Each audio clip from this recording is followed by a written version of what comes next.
Olá!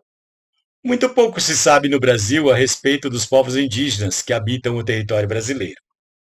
Muito pouca informação é dada nas escolas, muito pouca informação é dada nos meios de comunicação, muita informação errada é veiculada e, principalmente, existe muito preconceito. Mas afinal, você tem ideia de quantos povos indígenas vivem no Brasil? Onde eles vivem? Que línguas falam? Sou da Framacário, indigenista, e vou apresentar algumas informações interessantes sobre os povos indígenas no Brasil. Vem comigo.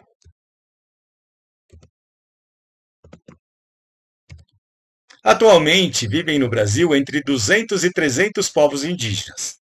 Esses números variam muito de critério e de fontes. Entre 150 e 200 línguas indígenas são faladas no Brasil, além do português.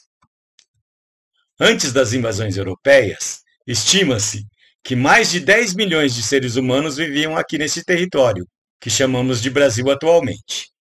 Estima-se que aproximadamente 1.000 povos indígenas viviam por aqui, e, portanto, aproximadamente 1.000 línguas eram faladas. O censo de 2010 contou 517 mil indígenas. No entanto, foram contados apenas os índios que viviam em terras indígenas demarcadas, não considerados os índios que vivem na cidade ou os que viviam em terras que ainda não tinham sido demarcadas. Atualmente se estima que esse número chegue a aproximadamente 1 milhão. Esse mapa foi feito pelo etnógrafo Kurt Moendaju, um alemão que veio morar no Brasil e se apaixonou pelos povos indígenas do Brasil. Ele conviveu com alguns grupos indígenas e foi o primeiro a escrever sobre esses povos. Ele trabalhou no Serviço de Proteção ao Índio, criado pelo Marechal Rondon, e viajou pelo país reunindo informação sobre os povos indígenas. Este mapa, de 1944, reúne todas as informações que ele conseguiu compilar a respeito desses povos. Mas atualmente, quem são, onde estão e que línguas falam os povos indígenas no Brasil? Vamos ver. Essa imagem foi tirada do site do Instituto Socioambiental, o ISA. Esse site reúne muitas informações importantes sobre os povos indígenas. Esse mapa mostra a distribuição das terras indígenas pelo país. Nele podemos ver que muitas terras indígenas são encontradas na região norte, na região que chamamos de Amazônia Legal. No entanto, se ampliarmos o mapa, veremos que existem terras indígenas em todo o resto do país. Esse outro mapa mostra a distribuição da população indígena pelo Brasil. 55% da população indígena se encontra na Amazônia Legal. No entanto, 45%, ou seja, metade da população indígena, quase, está espalhada pelo resto do país. Essa parte do site apresenta aproximadamente 300 nomes diferentes. Cada nome desse é referente a uma etnia indígena, a um povo, a um grupo indígena. As cores diferentes são referentes à família linguística a quais esses povos pertencem. Se clicarmos em cima de cada um desses nomes, poderemos obter informações interessantes sobre a localização, a cultura e a história de cada povo. Vamos ver um pouco das línguas indígenas faladas no Brasil. Esse quadro resume a situação das línguas indígenas. Existem 2 troncos de línguas.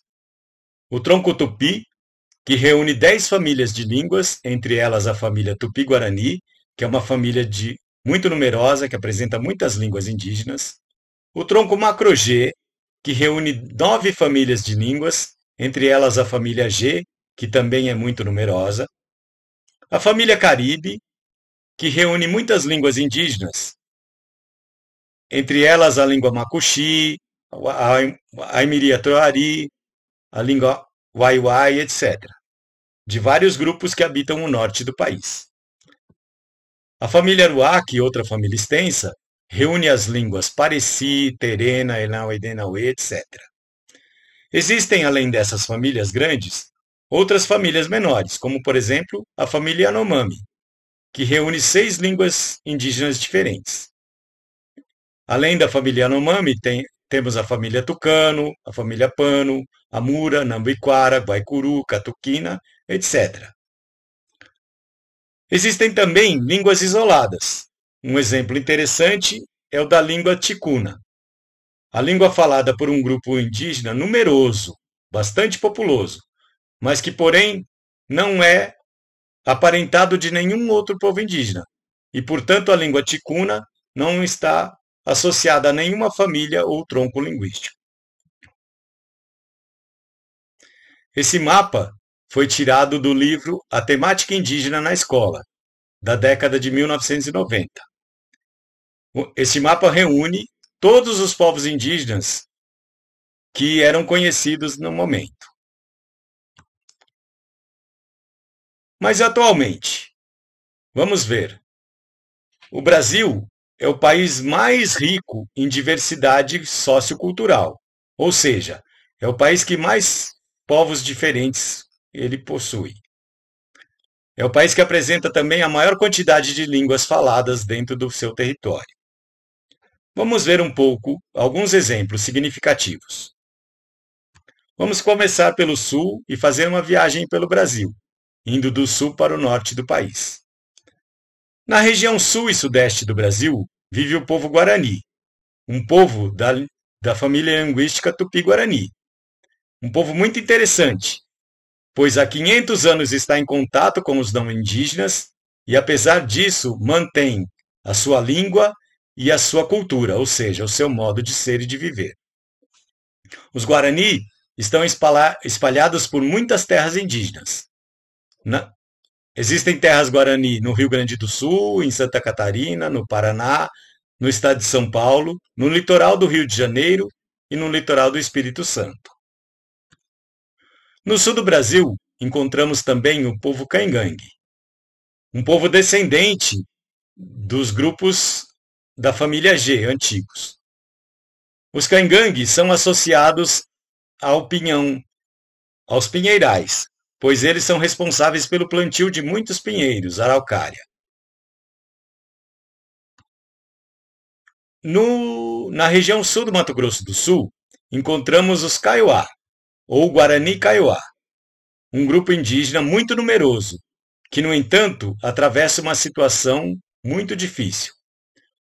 As terras Guarani Kaiowá foram tomadas pelos grileiros e fazendeiros, e atualmente esse grupo bastante populoso se encontra praticamente sem terras, vivendo em pequenos terrenos ou na beira das estradas. E ainda assim são ameaçados por jagunços dos ruralistas que querem expulsá-los de onde eles se encontram. Próximo dos Guarani Kaiowá, encontramos os Kadiwel, um grupo da família Guaicuru.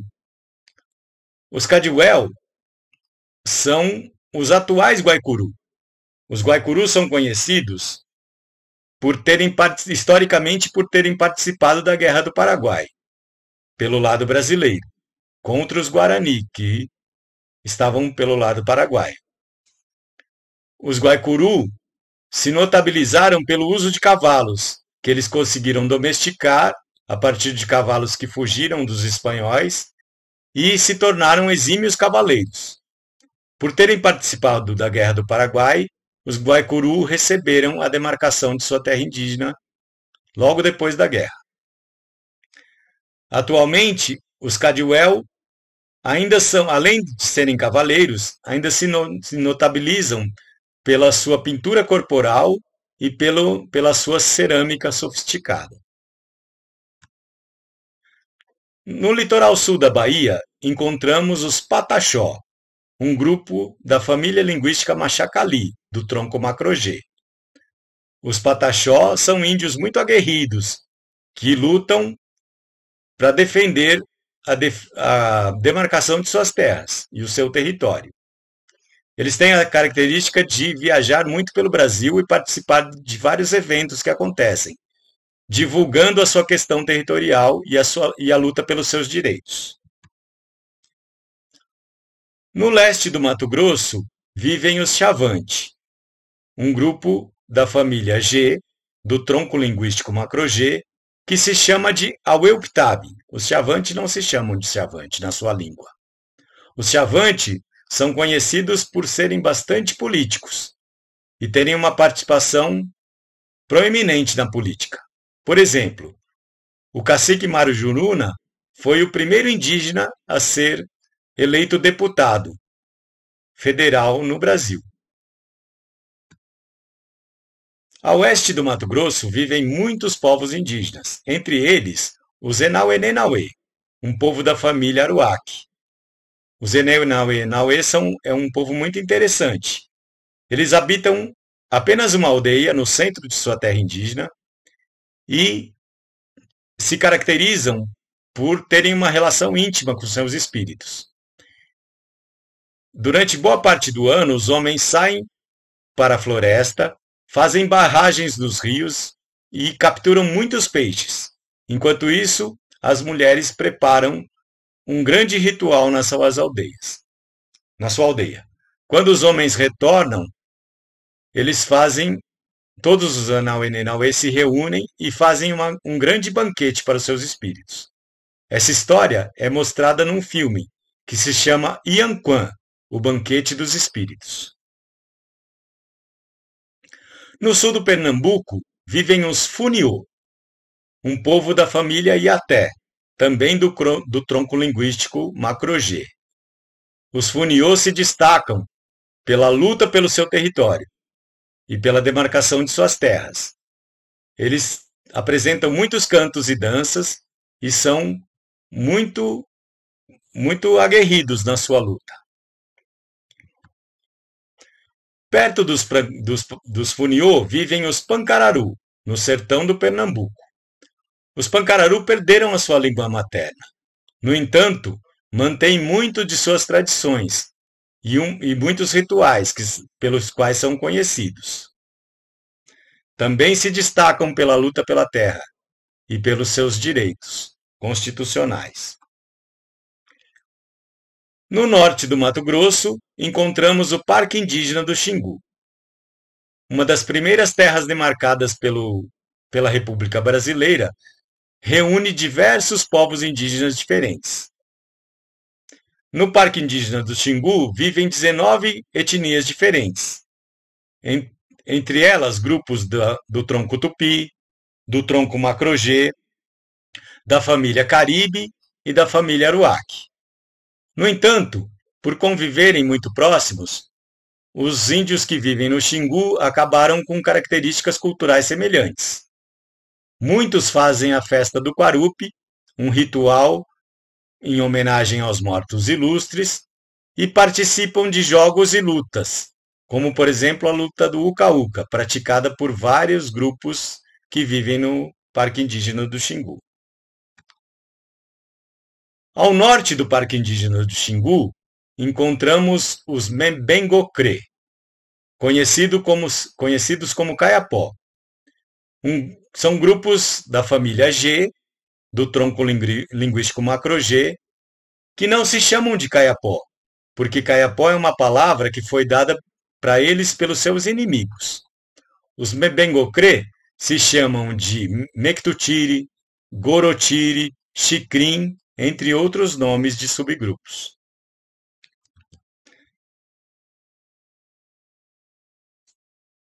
No centro do Pará, encontramos os Araueté, um povo indígena da família Tupi-Guarani, uma família que se espalhou pelo Brasil todo.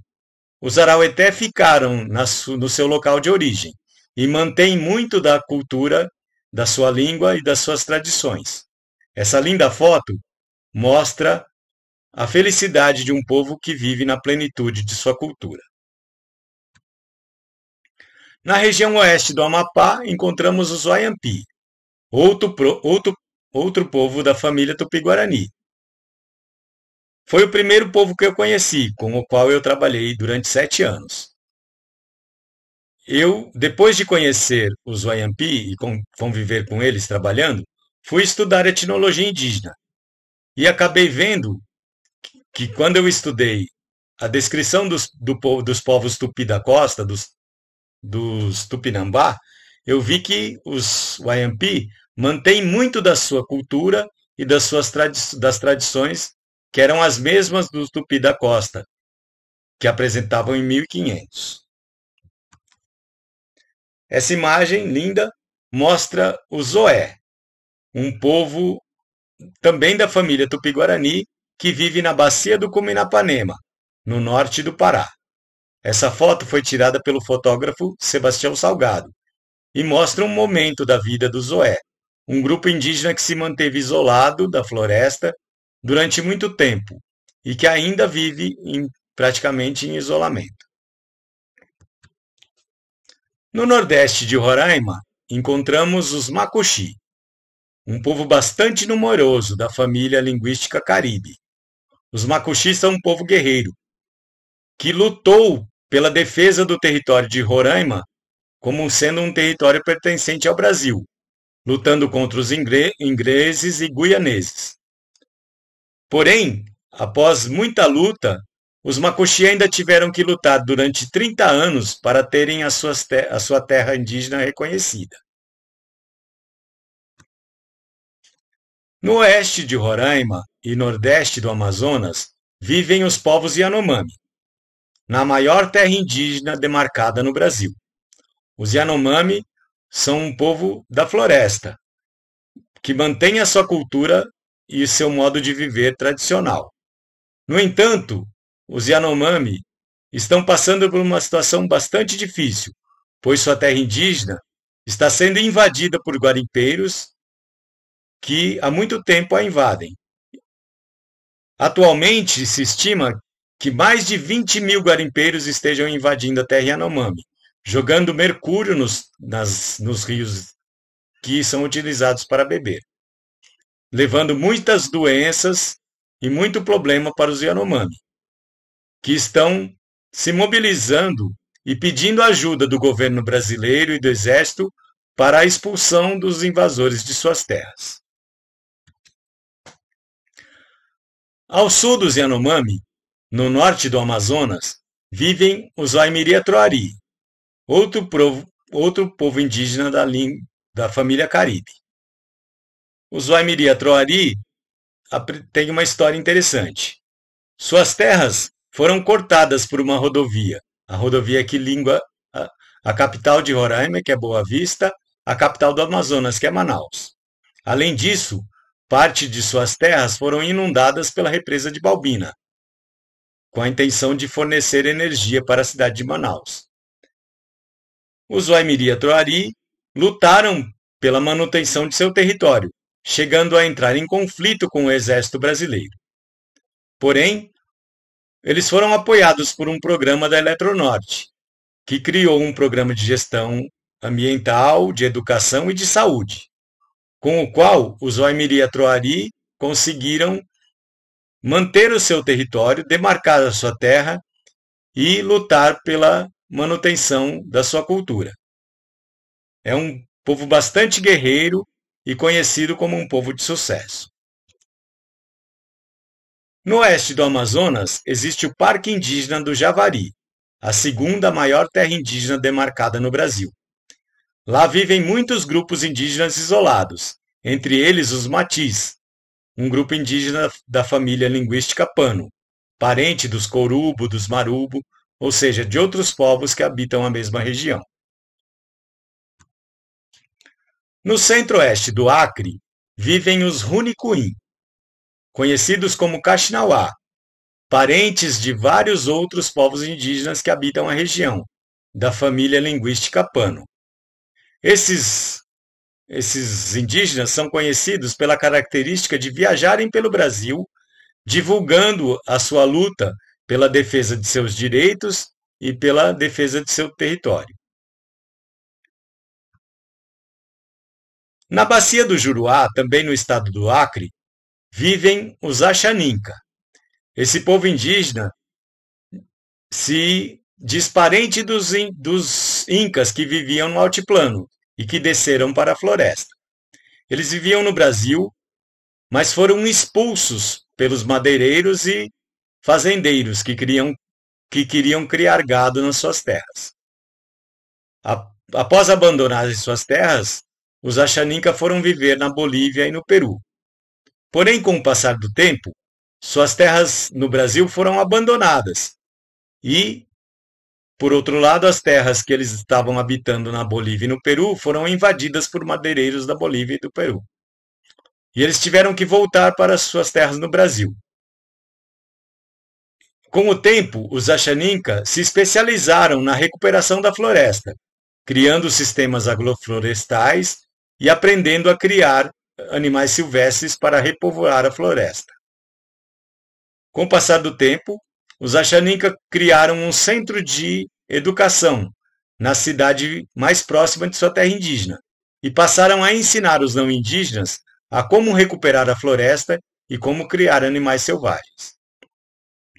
Atualmente, o prefeito de Marechal Thaumaturgo, a cidade mais próxima da terra indígena Achaninka, é um indígena Achaninka, que foi eleito com os votos não só dos indígenas, mas também dos não indígenas que moram no município. Esse foi um breve exemplo da diversidade dos povos indígenas que encontramos no Brasil. Antigamente, os povos indígenas eram inimigos entre si e tinham muitos conflitos e faziam muitas guerras. Porém, na atualidade, os povos indígenas estão se agrupando, se reunindo e fazendo parcerias e se mobilizando para a defesa de seus direitos e pela luta dos seus direitos territoriais. Os povos indígenas têm feito muitas manifestações para a defesa de seus direitos, pela demarcação de suas terras, pela luta contra o preconceito e uma série de tentativas de mudanças de leis que vão afetar seus direitos indígenas. Essa imagem mostra a indígena Sônia Guajajara, que foi candidata a vice-presidente nas últimas eleições. A Sônia Guajajara é uma indígena TNT rara da família linguística Tupi-Guarani, um povo que vive no centro-oeste do Maranhão. Ela é a atual coordenadora da Articulação dos Povos Indígenas do Brasil, que é uma articulação que reúne todos os povos indígenas que lutam pelos direitos indígenas no país. Essa imagem é uma imagem do líder indígena Davi Yanomami. Davi Yanomami se destacou pela sua longa luta em defesa de seus direitos e de sua terra. Davi percorreu não só o Brasil, mas também diversos países pelo mundo, divulgando a situação muito difícil que se encontravam os Yanomami antes da demarcação de suas terras. E continua nessa luta, lutando para que seus direitos sejam respeitados. É isso. Gratidão.